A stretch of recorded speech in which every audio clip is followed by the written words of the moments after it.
Good morning students.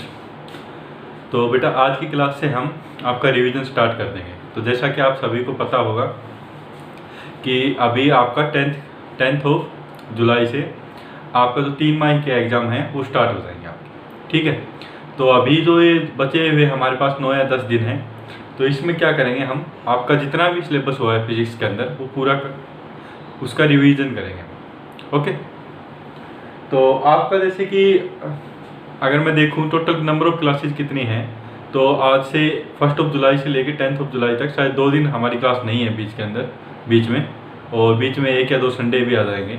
तो हमारी total 6 से 7 क्लासेस होंगी। ओके, तो जैसा कि आपको पता भी है कि हमारे पास टोटल हमने 4 चैप्टर करवाए हैं अभी तक।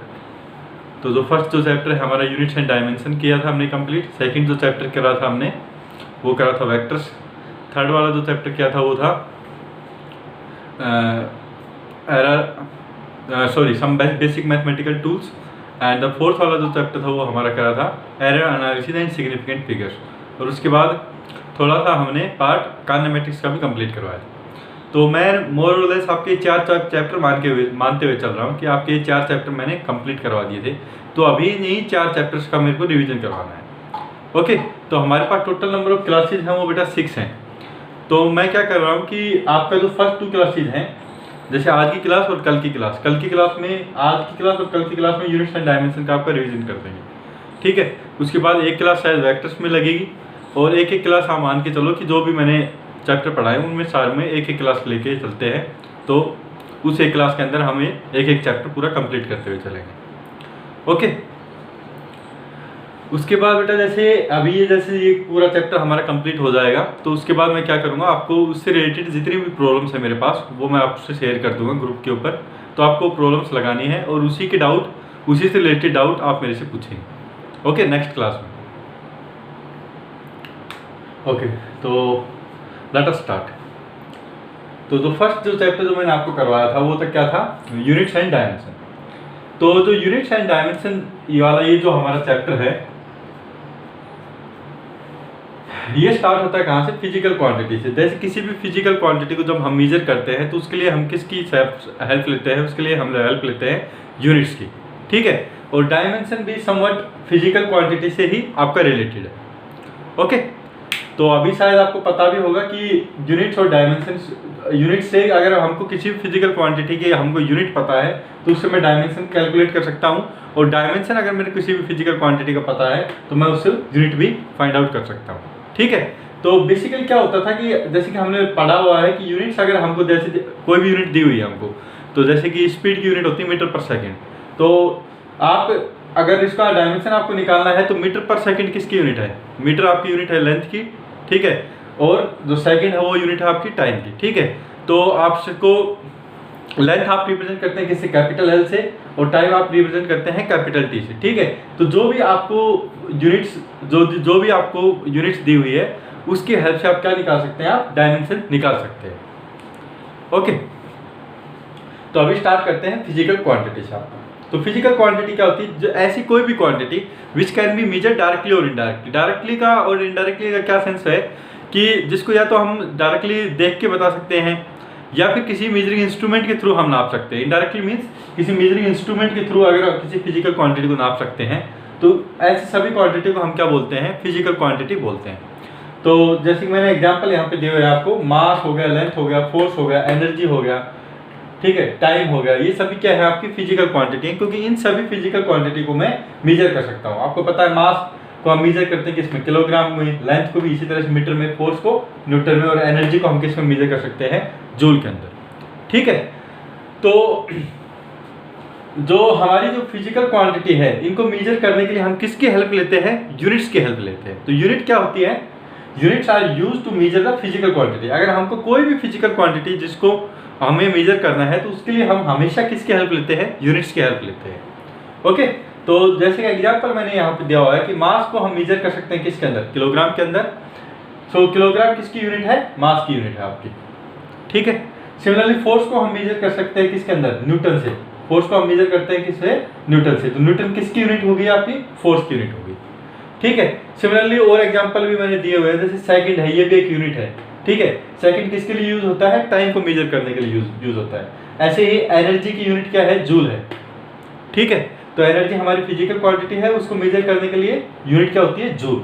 ऐसे वाट है, वाट किस फिजिकल क्वांटिटी को मेजर करने के लिए यूज करते हैं? हम पावर को, ठीक है। ऐसे केल्विन है, केल्विन हम किसको मेजर करने के लिए यूज करते हैं? टेम्परेचर को, ठीक है। तो कोई भी फिजिकल क्वांटिटी होती है, उसको अगर हमको मेजर करना चाहते हैं उस फिजिकल क्वांटिटी को, तो हम किसकी हेल्प लेते हैं? यूनिट्स की हेल्प लेते हैं, ठीक है। तो अभी एक स्टैंडर्ड बेटा फॉर्मूला आता है जो बहुत इंपॉर्टेंट है यूनिट्स के केस में, कि कोई भी फिजिकल क्वांटिटी है, ठीक है, उसका सपोज कर लीजिए उसका अमाउंट क्यू है, ठीक है। तो आपको एक चीज़ तो क्लियर हो गई कि उस फिजिकल क्वांटिटी को अगर मेरे को मेजर करना है तो मैं किसी यूनिट की हेल्प लूंगा, ठीक है। एक यूनिट की आप हेल्प लेंगे। सपोज कर लीजिए कोई मास आपको मेजर करना है, सपोज कर लीजिए कि किसी बॉडी का मास है 3 किलोग्राम। तो यहाँ पे आपको पता चला कि आपने क्या क्या, कोई फिजिकल क्वांटिटी है क्या? मास, उसको आप मेजर कैसे कर रहे हैं? 3 किलोग्राम। तो हमेशा कोई भी फिजिकल क्वांटिटी को अगर आप मेजर कर रहे हैं तो एक तो आपके पास क्या आएगी? यूनिट आएगी। तो जैसे कि 3 किलोग्राम में मैंने बताया आपको, तो किलोग्राम क्या है? यहाँ पे यूनिट है। और एक क्या आएगा आपके पास? नंबर आएगा, ओके। तो किसी भी फिजिकल क्वांटिटी, जैसे आपको पता है यूनिट से हम क्या मेजर करते हैं? फिजिकल क्वांटिटी मेजर करते हैं। तो आपको कोई भी फिजिकल क्वांटिटी अगर मेजर करनी है तो आप हमेशा उसको कैसे लिखते हैं? Q equal to NU, okay.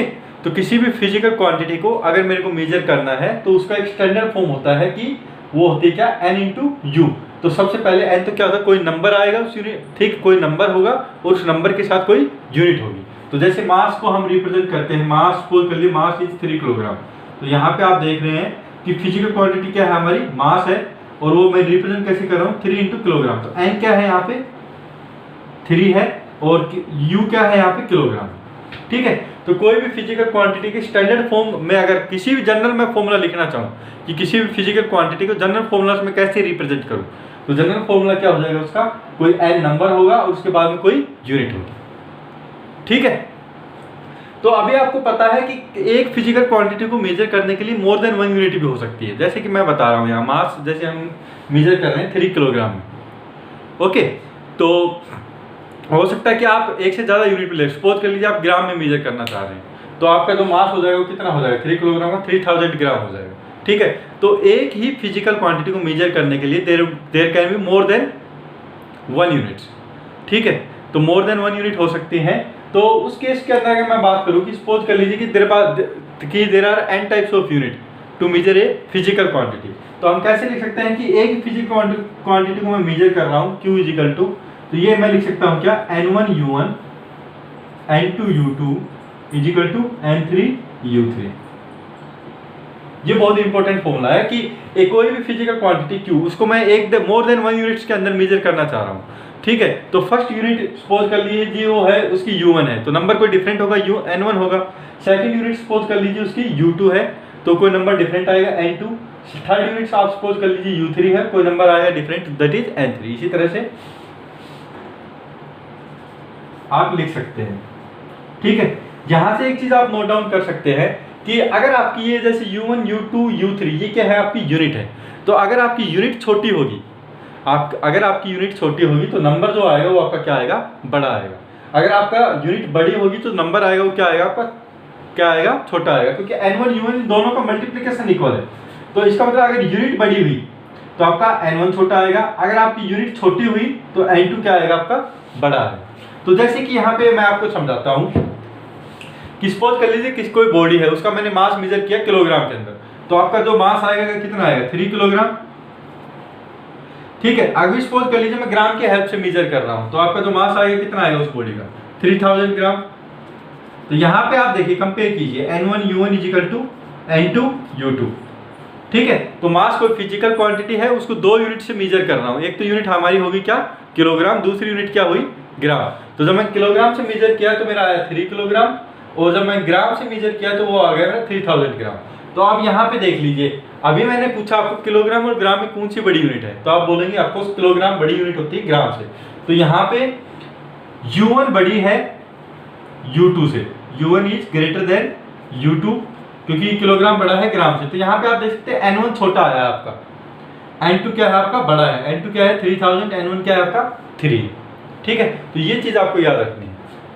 कि जैसे आप यूनिट की साइज बढ़ा देते हैं, कोई भी यूनिट कोई भी यूनिट है, अगर उसकी साइज बड़ी होती है तो उसका जो नंबर आता है वो छोटा आता है। ओके, तो अभी बेटा इसके बाद क्या है कि आपका जैसे ये जो मैंने यूनिट बताया है आपका, तो ये यूनिट को भी हम दो टाइप के अंदर डिवाइड कर सकते हैं। एक तो होती है हमारी क्या, फंडामेंटल यूनिट्स, और दूसरी क्या होती है, ड्राइव यूनिट। ये बहुत इंपॉर्टेंट है, आपको पता होना चाहिए कि देयर आर 7 फंडामेंटल यूनिट, जो बहुत इंडिपेंडेंट होती हैं, जिसको जब हम मेजर करते हैं तो किसी भी दूसरी यूनिट की हेल्प नहीं लेते हैं। ठीक है, तो उनको हम क्या बोलते हैं, फंडामेंटल यूनिट। ये 7 होती है। और उसके बाद आती है आपकी ड्राइव यूनिट। ड्राइव यूनिट किसकी हेल्प से बनती है, वो फंडामेंटल यूनिट्स की हेल्प से ही आपकी बनती है। ठीक है, तो अभी मैं आपको टाइप्स ऑफ यूनिट्स बताने वाला हूँ। Okay,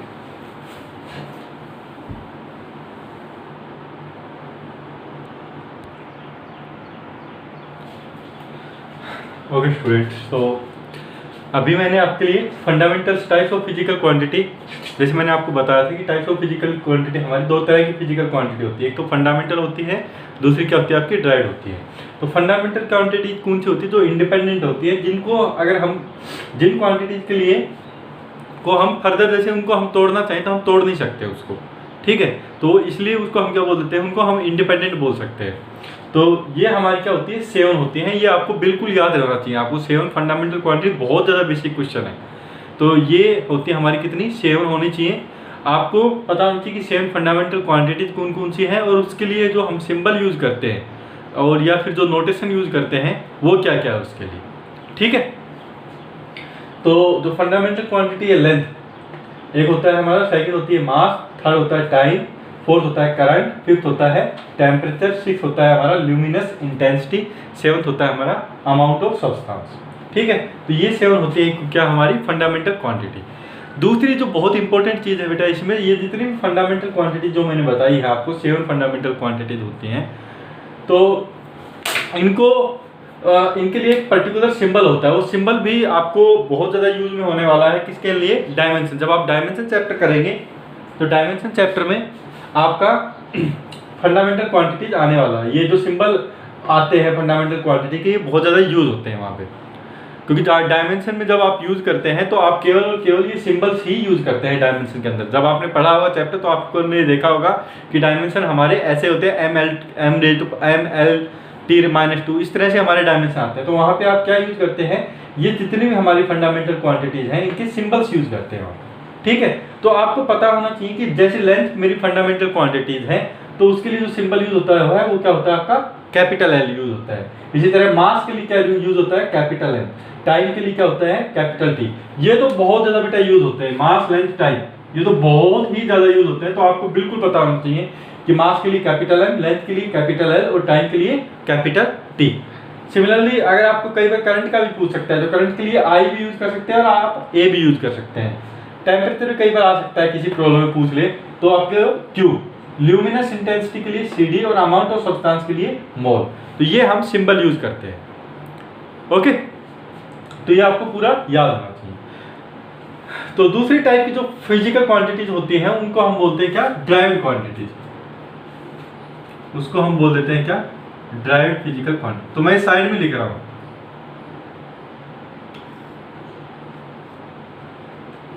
derived physical quantity. तो ड्राइव्ड फिजिकल क्वांटिटी क्या होती है, ये इंडिपेंडेंट नहीं होती। ये किसके हेल्प से बनती हैं, they are form with the help of fundamental quantities होगी। तो ये फंडामेंटल जो हमारी क्वांटिटीज होती हैं उन्हीं की हेल्प से ड्राइव्ड फिजिकल क्वांटिटीज बनती है। तो जैसे कि मैंने एग्जांपल दिया आपको, स्पीड। ठीक है, तो स्पीड होती क्या, हमारी डिस्टेंस बाय टाइम। तो डिस्टेंस एक्चुअली क्या है, डिस्टेंस एक प्रकार की लेंथ ही है आपकी। ठीक है, तो डिस्टेंस को इसको हम लिख सकते हैं क्या, लेंथ बाय टाइम। तो यहाँ पे आप देख रहे हैं कि लेंथ भी एक क्या है, फंडामेंटल क्वांटिटी है, और टाइम भी आपकी क्या है, फंडामेंटल क्वांटिटी है।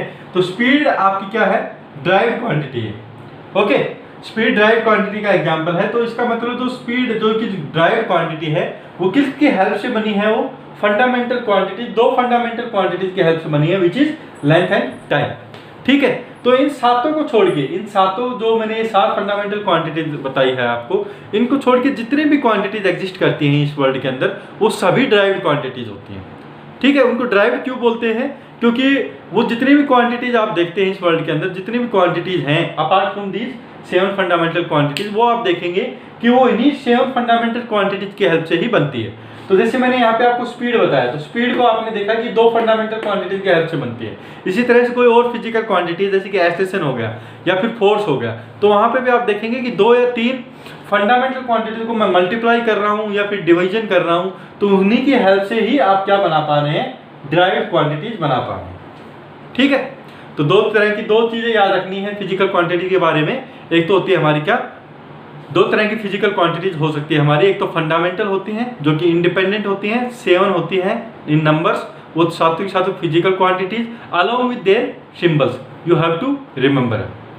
ओके, दूसरी होती है क्या, ड्राइव्ड क्वांटिटीज, वो किसकी हेल्प से बनती है, वो फंडामेंटल क्वांटिटीज की हेल्प से बनती है। तो ये जो ड्राइव्ड क्वांटिटीज कितनी होती हैं, तो आप बोलेंगे कि ड्राइव्ड क्वांटिटी अपार्ट फ्रॉम दो 7 fundamental quantities, whatever the physical quantities exist in the nature, that is called derived physical quantities. Okay,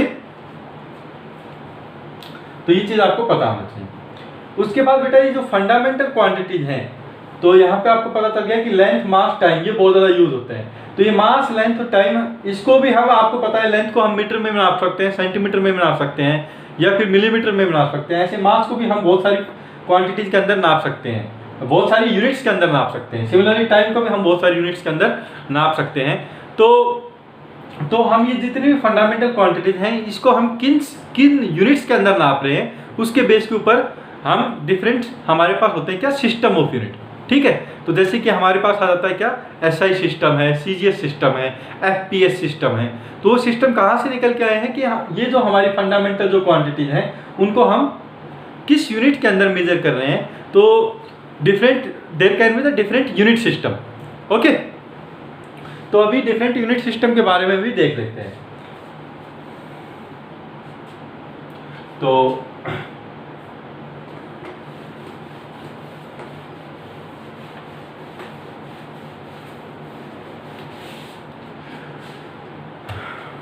एक मिनट,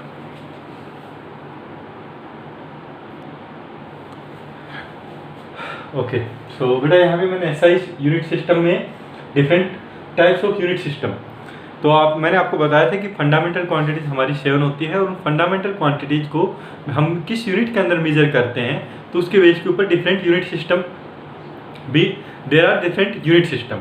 तो उसमें से जो सबसे इंपॉर्टेंट जो यूनिट सिस्टम है वो क्या है, आपका एसआई सिस्टम। सबसे इंपॉर्टेंट क्यों है, क्योंकि ये यूनिवर्सली एक्सेप्टेड है और हम इंडिया में भी यही सिस्टम को यूज करते हैं, एसआई सिस्टम को। तो ये जितने भी फंडामेंटल क्वांटिटी, जैसे कि 7 फंडामेंटल क्वांटिटीज हैं, तो उसके आपको एटलीस्ट आपको ये पता होना चाहिए कि जो एसआई सिस्टम है हमारा, उसमें उन फंडामेंटल क्वांटिटीज को हम किस यूनिट के अंदर मेजर करते हैं, तो ये आपको पता होना चाहिए। ओके, तो जैसे कि मैंने यहाँ पे दिखाया हुआ है आपको मास। ठीक है, फर्स्ट फंडामेंटल क्वांटिटी है मास, उसका मैंने सिंबल भी बार बार यहाँ पे नोटेशन में दिखाया हुआ है, कैपिटल है, ताकि आपको सिंबल याद हो जाए, क्योंकि सिंबल ही आप यूज करने वाले हैं किसके अंदर, डायमेंशंस के अंदर। ओके, तो मास, इसकी जो एसआई यूनिट होती है वो क्या होती है आपकी, किलोग्राम। लेंथ, उसकी एसआई यूनिट होती है क्या, मीटर। टाइम, उसकी एसआई यूनिट होती है क्या, सेकंड। ओके, और इनके साइड में मैंने सिंबल भी दिखाया है, जैसे किलोग्राम का सिंबल होता है केजी, मीटर का होता है एम, सेकंड्स का होता है एसईसी। ऐसे टेम्परेचर का जो सिंबल होता है वो क्या होता है आपका केल्विन, के। करंट का सिंबल, सॉरी, टेम्परेचर की जो यूनिट होती है वो क्या होती है आपकी केल्विन, और उसका सिंबल है क्या, के। करंट का जो एसआई यूनिट होती है, जो यूनिट होती है करंट को, हम किस में मेजर करते हैं, एम्पियर के अंदर, और इसका सिंबल होता है क्या, capital A. Similarly luminous intensity, इसका जो सिंबल होता है ल्यूमिनस इंटेंसिटी का होता है सीडी। ठीक है, इसको किस में मेजर करते हैं हम, कैंडला में। ठीक है, तो कैंडला को भी अगर हम शॉर्ट के फॉर्म के अंदर लिखना चाहें तो ये आता है क्या आपका, CD. Next is, last is amount of substance. तो अमाउंट ऑफ सब्सटेंस की जो यूनिट होती है मेजर करने के लिए होती है क्या, मोल, MOLE। ठीक है, इसका सिंबल क्या होता है आपका, MOL। तो ये आपको एसआई यूनिट, इन जितनी भी 7 फंडामेंटल क्वांटिटीज हैं, इसकी आपको एसआई यूनिट पता होना चाहिए। ओके, बहुत बेसिक चीजें हैं ये, तो ये आपको एटलीस्ट पता होना चाहिए। उसके बाद एसआई सिस्टम के अलावा भी दो सिस्टम है जो आपको पता होना चाहिए। दूसरा है हमारा क्या, सीजीएस सिस्टम, सीजीएस सिस्टम। तो यहाँ पे बेटा इसके नाम से ही आप देख सकते हैं सीजीएस सिस्टम, जैसे सी का मतलब है सेंटीमीटर, जी का मतलब है ग्राम, एस का मतलब है क्या, सेकंड। तो इसका मतलब आप लेंथ किस में मेजर करेंगे सीजीएस सिस्टम में, लेंथ आप मेजर करेंगे किसमें, सेंटीमीटर में। लेंथ को आप मेजर करेंगे किसमें, सेंटीमीटर में। ऐसे ही ग्राम, इसका मतलब क्या है, मास को किसमें मेजर करेंगे आप, ग्राम में। तो ये आएगा आपका जी।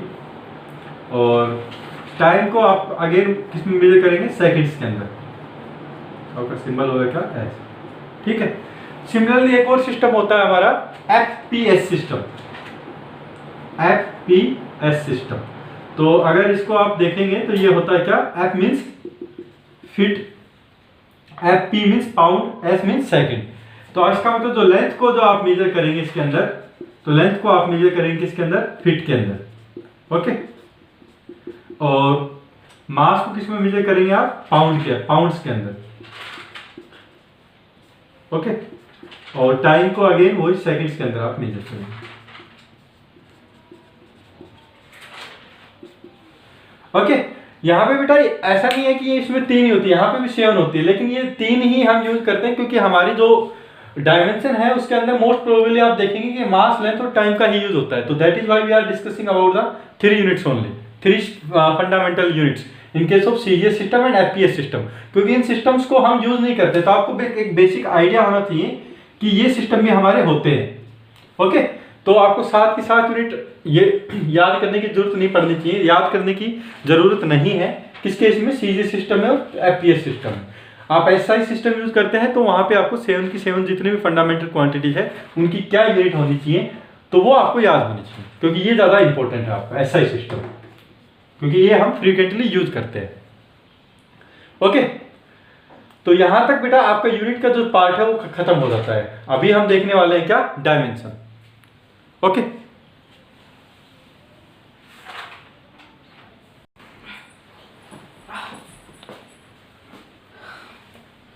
ओके तो बेटा अभी हम स्टार्ट करते हैं आपका dimensions and dimensional formula, okay. तो मैंने यहाँ पे आपके लिए डेफिनेशन लिखी हुई है डायमेंशंस क्या होते हैं, कि dimensions are the power to which fundamental quantities are raised to represent a specific physical quantity, okay. तो बेटा ये डायमेंशन, ये डेफिनेशन हम बाद में समझ लेंगे क्योंकि अभी हो सकता है कि आपको समझ में नहीं आ रही है। तो आपको एक सिंपल सा ट्रिक मैं बताता हूँ कि डायमेंशन और डायमेंशन फॉर्मूला में आपको करना क्या है।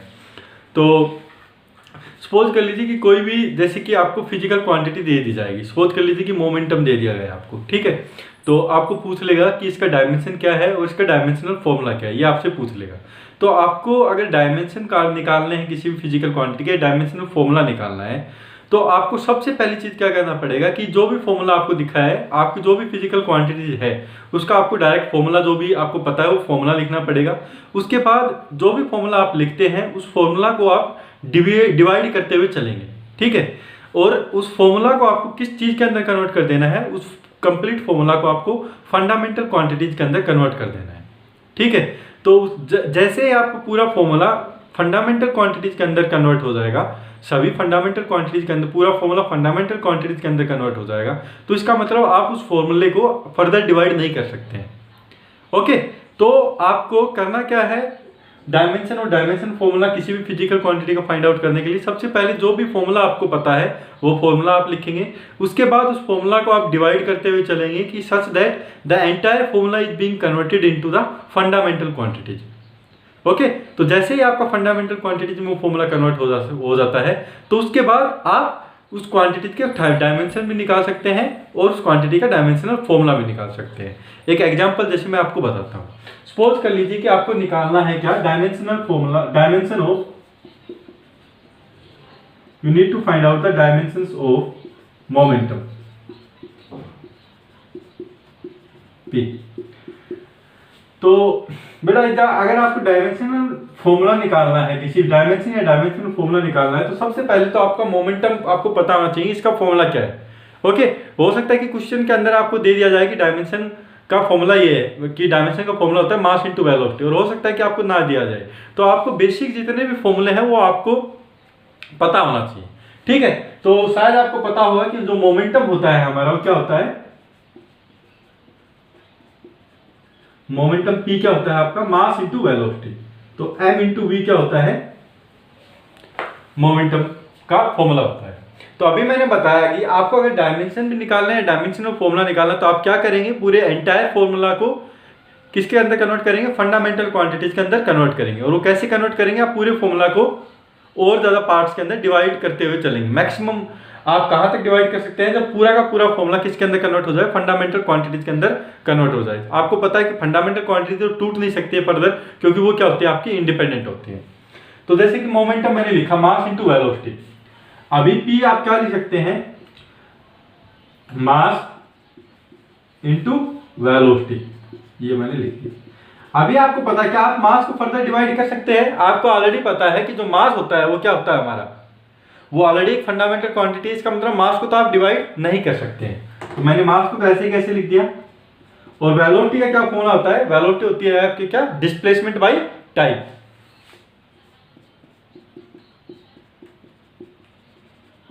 वेलोसिटी क्या होती है आपकी, डिस्प्लेसमेंट बाय टाइम। मैंने वेलोसिटी क्यों तोड़ा, क्योंकि आपको पता है कि वेलोसिटी क्या है, आपकी फंडामेंटल क्वांटिटीज नहीं है वेलोसिटी। मास लेंथ जो सारे सेम फंडामेंटल क्वांटिटीज मैंने आपको बताया, क्या उनमें वेलोसिटी आता है, तो आप बोलेंगे ऑफकोर्स नहीं आता है आपका। ठीक है, तो इसका मतलब वेलोसिटी को आप क्या लिखेंगे, डिस्प्लेसमेंट बाय टाइम। वेलोसिटी का फॉर्मूला मैंने लिख दिया डिस्प्लेसमेंट बाय टाइम। उसके बाद हम देखेंगे कि डिस्प्लेसमेंट को हम तोड़ सकते हैं या नहीं तोड़ सकते। आपको पता है कि डिस्प्लेसमेंट क्या होती है, एक पॉइंट से दूसरे पॉइंट की डिस्टेंस को, लेंथ को ही हम बोलते हैं क्या, डिस्प्लेसमेंट। इसका मतलब अगर कभी भी आपको फॉर्मूले में मिल जाए, डिस्टेंस मिल जाए, आपको डिस्प्लेसमेंट मिल जाए, तो वो क्या होती है, आपकी लेंथ ही होती है आपकी। ठीक है, तो इस फॉर्मूला में मैं कैसे लिख सकता हूं, मास इनटू लेंथ, डिस्प्लेसमेंट किसकी इक्वल हो गया, आपका लेंथ की इक्वल हो गया, डिवाइडेड बाय टाइम। अभी आप देख लीजिए यहाँ पे मास भी क्या है, फंडामेंटल क्वांटिटी है, लेंथ भी क्या है आपकी फंडामेंटल क्वांटिटी है, टाइम भी क्या है आपकी फंडामेंटल क्वांटिटी है। इसका मतलब क्या है कि आप मास, लेंथ और टाइम को फर्दर डिवाइड नहीं कर सकते हैं।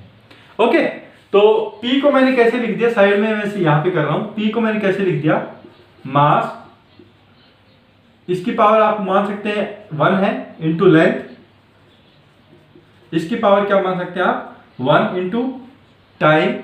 अगर मैं इसको न्यूमरेटर के अंदर लेके जाऊंगा तो इसकी पावर क्या हो जाएगी आपकी -1। ओके, मास की पावर 1 है, लेंथ की पावर 1 है, और टाइम की पावर क्या है आपकी -1। आपको क्या पूछा है, डायमेंशन पूछा है। तो अभी इसकी डेफिनेशन के अंदर जाते हैं। तो डायमेंशन क्या होता है, are the powers to which fundamental quantities are raised to represent a specific physical quantity. तो ये हमारी फिजिकल क्वांटिटी क्या थी, मोमेंटम थी। ठीक है, तो ये क्या होती है, वो पावर होती है किसकी, फंडामेंटल क्वांटिटीज की। ठीक है, वो सभी पावर होती है फंडामेंटल क्वांटिटी को, जो यूज होती है किसको रिप्रेजेंट करने के लिए, फिजिकल क्वांटिटी को, कोई भी स्पेसिफिक फिजिकल क्वांटिटी है उसको रिप्रेजेंट करने के लिए। ठीक है, तो यहाँ पे पावर आप देखिए, यहाँ पे जैसे मोमेंटम था मैंने, तो मोमेंटम में कौन कौन सी physical quantity, fundamental quantity use हो रही है आपकी, मास, लेंथ, टाइम। और इसकी पावर क्या है, मास की 1 है, लेंथ की 1 है, और टाइम की -1 है। तो जो पावर होती है वही क्या होता है, आपके डायमेंशन होते हैं। तो अगर मैंने पूछा कि डायमेंशन ऑफ P इज, और dimension of momentum is, dimension of momentum अगर मैंने आपसे पूछा तो क्या हो जाएगा, तो ये क्या होता है आपका पावर होती है। तो आप बोलेंगे कि 1 इन मास, क्योंकि पावर क्या है 1 है मास की, 1 इन मास, 1 इन लेंथ और -1 इन टाइम। ये हो गया क्या, dimension of momentum. Okay, so I hope this momentum, कि मोमेंटम किसी फिजिकल क्वांटिटी का हम कैसे फाइंड आउट कर सकते हैं, ये आपको क्लियर हो गया है। ओके, अभी एक और बेटा आता है इसी के साथ ही, क्या डायमेंशन फॉर्मूला हम कैसे फाइंड आउट करें, डायमेंशनल फॉर्मूला हम कैसे फाइंड आउट करें। तो वो उसका भी बेटा फॉर्मूला जो है, डायमेंशनल फॉर्मूला है, वो बिल्कुल सेम है। डायमेंशन अगर आपने फाइंड आउट कर लिया तो डायमेंशनल फॉर्मूला भी आप फाइंड आउट कर सकते हैं। तो इसके अंदर क्या करेंगे, जैसे आपने ये पूरा फॉर्मूला आपने पूरा डिवाइड करते हुए चले हैं यहाँ पे, mass into length into time, finally आपको ये मिल गया। तो डायमेंशनल फॉर्मूला के अंदर मैं क्या करूंगा कि जो भी आपको फंडामेंटल, जो भी आपको फाइनल फॉर्मूला मिला है उस फिजिकल क्वांटिटी का, ठीक है, तो वो आपको किसकी फॉर्म में मिला है, वो आपको फंडामेंटल क्वांटिटीज की फॉर्म में मिला है। तो आप जो भी फंडामेंटल क्वांटिटीज आई है उसको आप उसके सिंबल्स की नोटेशन के फॉर्म में यूज करेंगे। ठीक है, तो आपको पता है मास का सिंबल क्या होता है, कैपिटल एम, लेंथ का सिंबल क्या होता है, कैपिटल एल, टाइम का सिंबल क्या होता है आपका, कैपिटल टी। ठीक है, तो मास की जगह आप अगर कैपिटल एम यूज करें, लेंथ की जगह आप कैपिटल एल यूज करें और टाइम की जगह कैपिटल टी यूज करें, तो वो क्या बन जाता है आपका डायमेंशनल फॉर्मूला बन जाता है। तो अगर मैं डायमेंशनल फॉर्मूला पूछूं आपसे मोमेंटम का, तो क्या होगा आपका dimensional formula of P is, P क्या है आपका मोमेंटम, तो डायमेंशनल फॉर्मूला ऑफ पी आप कैसे लिख सकते हैं, मास की जगह आप क्या यूज करेंगे, कैपिटल एम, और इसकी पावर क्या है 1। ठीक है, आप एक थोड़ा सा ये याद रख लीजिए, मास की जगह क्या यूज करेंगे, capital M raise to power 1, length की जगह क्या यूज करेंगे आप, capital L raise to power क्या है 1, टाइम की जगह क्या यूज करेंगे आप, capital T raise to power -1। ठीक है, और ये जो बड़े वाले जो ब्रैकेट लगाए हैं मैंने, इसको हमेशा डायमेंशनल फॉर्मूला को इन दोनों ब्रैकेट्स के अंदर रिप्रेजेंट करते हैं। ठीक है, तो कभी भी ऐसा दिख जाए तो m raise to power 1, l raise to power 1, t raise to power -1, तो ये क्या दिखा रहा है आपका डायमेंशनल फॉर्मूला बता रहा है आपका।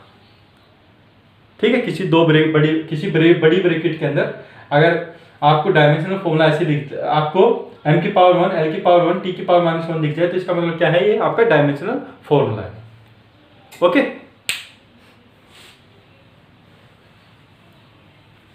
आई hope this is clear to you कि डायमेंशन कैसे फाइंड आउट करते हैं, डायमेंशनल फॉर्मूला कैसे आप फाइंड आउट कर सकते हैं।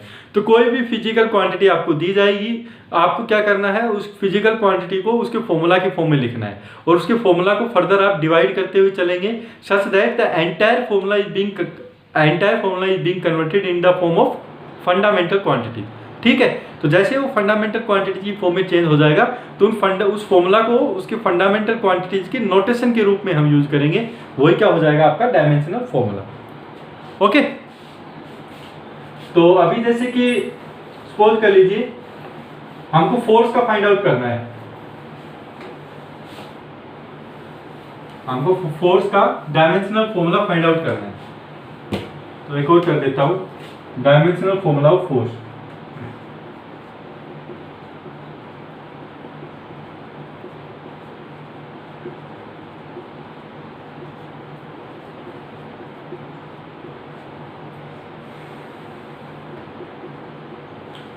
तो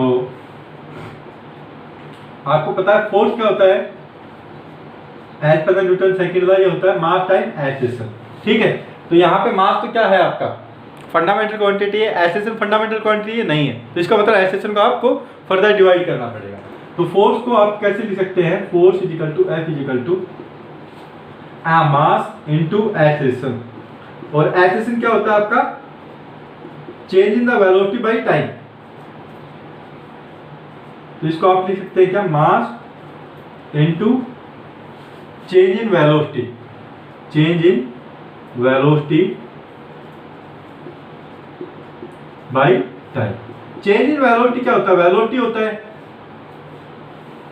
ओके, अगर मैं पूछूं आपसे चेंज क्या होता है, अगर मैंने आपको बताया था कि डायमेंशन किससे रिलेटेड है, आपकी यूनिट से रिलेटेड है। अगर मैंने पूछा आपके किसी पार्टिकल की वेलोसिटी है 2 मीटर, फिर उसकी 4 मीटर पर सेकंड हो गई, स्टार्टिंग 2 मीटर पर सेकंड है, फाइनली 4 मीटर पर सेकंड हो गई, कितना चेंज हुआ, तो आप बोलेंगे 2 मीटर पर सेकंड। इसका मतलब वेलोसिटी की स्टार्टिंग की यूनिट भी 2 मीटर पर सेकंड थी, फाइनल भी 2 मीटर पर सेकंड थी, फाइनली उनका जो चेंज निकालता हूँ वो भी यूनिट आपकी क्या आई है, 2 मीटर पर सेकंड ही आई है। इसका मतलब अगर आप वेलोसिटी की यूनिट भी निकाल रहे हैं या फिर चेंज इन वेलोसिटी की भी यूनिट निकाल रहे हैं, वो क्या रहेगी आपकी, सेम ही रहेगी। ठीक है, तो इसका मतलब फंडामेंटल क्वांटिटीज आपकी चेंज नहीं होने वाली, चाहे आप वेलोसिटी का यूज करें या फिर चेंज इन वेलोसिटी का यूज करें। तो फोर्स को आप कैसे लिख सकते हैं, इसको आप लिख सकते हैं मास इनटू वेलोसिटी। क्या होता है, अभी अभी मैंने बताया चेंज इन वेलोसिटी। वेलोसिटी आप बोल सकते हैं क्या, displacement by time. Change in velocity जगह मैं वेलोसिटी यूज करूंगा, वेलोसिटी क्या होता है आपका डिस्प्लेसमेंट बाय टाइम, तो ये हो जाएगा क्या, डिस्प्लेसमेंट बाय टाइम का whole square, time into time, time का whole square.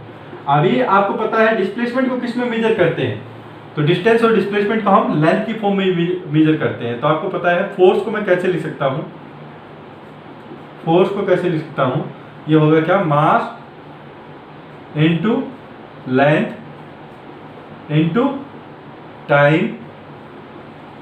Raise to power -2। ये होगा फोर्स का फॉर्मूला आपका। ओके, अगर मैं डायमेंशनल फॉर्मूला पूछूं आपसे, डायमेंशनल फॉर्मूला क्या हो जाएगा फोर्स का? अभी आपको पता है बड़ी ब्रैकेट के अंदर हमको लेना है डायमेंशनल फॉर्मूला मास। अभी ये मास लेंथ टाइम मैंने क्या कर दिया, पूरा फंडामेंटल क्वांटिटीज के अंदर इसको तोड़ दिया। मास को किस में रिप्रेजेंट करते हैं? कैपिटल M के अंदर, लेंथ को कैपिटल L, इनकी पावर क्या है? इसकी भी 1 है, इसकी भी 1 है, तो M की पावर 1, L की पावर 1। टाइम को कैपिटल T, इसकी पावर क्या है? -2। तो ये क्या होगा? Dimensional formula of force. Okay, similarly आप एनर्जी का फाइंड आउट कर सकते हैं, टॉर्क का फाइंड आउट कर सकते हैं, और जितने भी फॉर्मूले हमारे फिजिक्स के अंदर यूज होते हैं उनका आप डायमेंशनल फॉर्मूला आप फाइंड आउट कर सकते हैं। Okay, so I hope up to here it is clear to you.